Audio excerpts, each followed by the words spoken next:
सीटों को लेकर सपा रालोद में चल रहे खींचतान पर विराम कब लग पाएगा, ये सवाल इसलिए उठ रहे हैं क्योंकि ऐसा लगता है कि पश्चिम उत्तर प्रदेश में सपा रालोद गठबंधन की गांठ ढीली पड़ती दिख रही है और गाजियाबाद में रालोद ने 22 टिकटों पर खेला करके सपा का गेम बिगाड़ सकती है। एक तरफ जहां रालोद ने अपने प्रत्याशी उतार दिए हैं तो वहीं सपा भी अब अपने प्रत्याशी उतार रही है, जिसकी वजह से वोटरों के बीच कंफ्यूजन की स्थिति बनी हुई है। गठबंधन बरकरार है या उसमें अब दरार आ चुकी है, इसे लेकर लोगों के मन में संदेह है और किसी बड़े घमासान की ओर भी संकेत मिल रहे हैं। रालोद ने गठबंधन में रहते हुए समाजवादी पार्टी की सहमति लिए बगैर ही गाजियाबाद नगर निगम वार्ड के 22 प्रत्याशियों को सिंबल दे दिया है और इसी के साथ सपा को बड़ा झटका भी दे दिया है। रालोद ने जिन वार्डों में प्रत्याशी उतारे हैं उनमें से 10 जगह सपा प्रत्याशी तैयारी कर रहे हैं और रालोद ने सिंबल देने की भनक भी किसी को लगने नहीं दी। रालोद ने सपा से 12 और वार्डों के लिए टिकट मांगे हैं, इसके लिए सपा तैयार नहीं हो रही है। सीटों पर खींचतान साफ देखी जा सकती है। नगर निकाय चुनाव में रालोद, सपा और आजाद समाज पार्टी का गठबंधन है, लेकिन लोनी और नगर निगम क्षेत्र में गठबंधन जैसा कोई भी माहौल नहीं दिख रहा है। लोनी नगर पालिका में रालोद और सपा दोनों ने अपने प्रत्याशी मैदान में उतार दिए हैं और लोनी में सपा प्रत्याशी के मैदान में आने के बाद रालोद ने भी निगम वार्ड के 22 प्रत्याशियों को टिकट देकर सपा को झटका दे दिया है।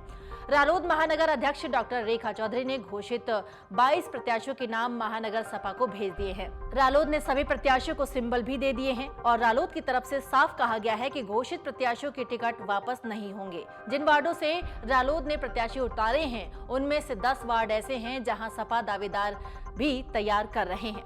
माना जा रहा है कि रालोद के सामने सपा अपने प्रत्याशी उतार सकती है। रालोद महानगर अध्यक्ष डॉक्टर रेखा चौधरी ने बताया कि 22 प्रत्याशियों को चुनाव चिन्ह दे दिए गए हैं। 24 अप्रैल को रालोद और सपा की संयुक्त बैठक होगी, इसमें चुनाव लड़ने की रणनीति भी तैयार होगी। चलिए अब आपको बता दें कि लोनी की नाराजगी का असर जिले में किस तरह से दिख सकता है। लोनी में सपा और रालोद के प्रत्याशी मैदान में उतरने से 9 निकाय का चुनाव दिलचस्प हो गया है। लोनी में सपा के आने से रालोद के कुछ नेता नाराज हैं। उनका मानना है कि इसका असर पूरे 9 निकाय में देखने को मिल सकता है। दोनों ही पार्टी के समर्थक अलग अलग वोट करके समीकरण बिगाड़ सकते हैं। पश्चिमी उत्तर प्रदेश की कुछ सीटों पर रालोद का मजबूत वोट बैंक होने का दावा किया जाता है, लेकिन सपा भी अपना दावा इन सीटों पर करती है। इस वजह से जिन सीटों पर रालोद अपने प्रत्याशी उतारने का प्रयास कर रहा है, वहां सपा भी अपने प्रत्याशी घोषित कर रही है।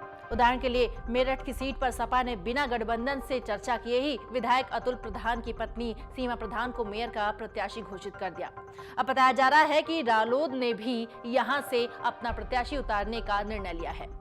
राजनीतिक जानकारों की माने तो गठबंधन जितना अधिक कमजोर होगा उसका सीधा फायदा बीजेपी को मिलता है, क्योंकि जब दोनों पार्टियों के प्रत्याशी मैदान में होंगे तो दोनों के वोट बैंक भी बढ़ जाएंगे और अगर गठबंधन मिलकर चुनाव लड़ता है तो एक प्रत्याशी को ही सभी वोट मिलेंगे। इससे हर सीट पर कांटे की टक्कर की संभावना बनेगी। फिलहाल अभी दोनों दलों के हाईकमान की तरफ से गठबंधन को लेकर कोई बात सामने नहीं आई है। निचले स्तर पर हुई गड़बड़ी की वजह से भी ये दिक्कत आ सकती है। इस गड़बड़ी के चलते हाल में कुछ जगहों पर महानगर अध्यक्ष को भी हटाया गया है। निकाय चुनाव के सियासी रण में जनहित के मुद्दे भी पीछे छूटते नजर आ रहे हैं। सियासी सुरमाओं ने इन मुद्दाओं को दरकिनार करके जाति समीकरण के लिए भी बिसात बिछानी शुरू कर दी है। गाजियाबाद नगर निगम के मेयर पद के लिए समाजवादी पार्टी ने पहले वैश्य समाज की नीलम गर्ग को टिकट दिया था।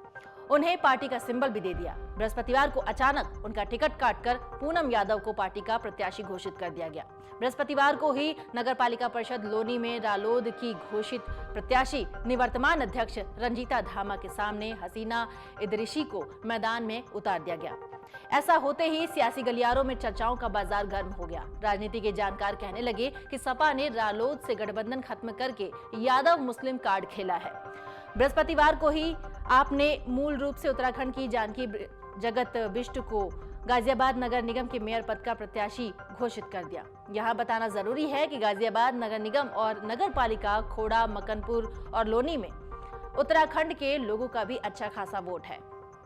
भाजपा के प्रत्याशी घोषित होने का सभी को इंतजार है। उसका 2 कारण है। एक तो लोग मान रहे हैं कि भाजपा से टिकट कटने पर कई दिग्गज नेता दूसरी पार्टियों का प्रत्याशी बनकर चुनाव लड़ सकते हैं। इससे पार्टी को होने वाले नफा नुकसान की भी गणना कर रहे हैं। दूसरी वजह यह है कि भाजपा के प्रत्याशी के आधार पर अन्य पार्टियां अपनी रणनीति तैयार करेंगे। हालांकि टिकट घोषित होते ही ये सब कुछ सामने आ जाएगा। मन से उजाला कर चले, मन से उजाला कर चले।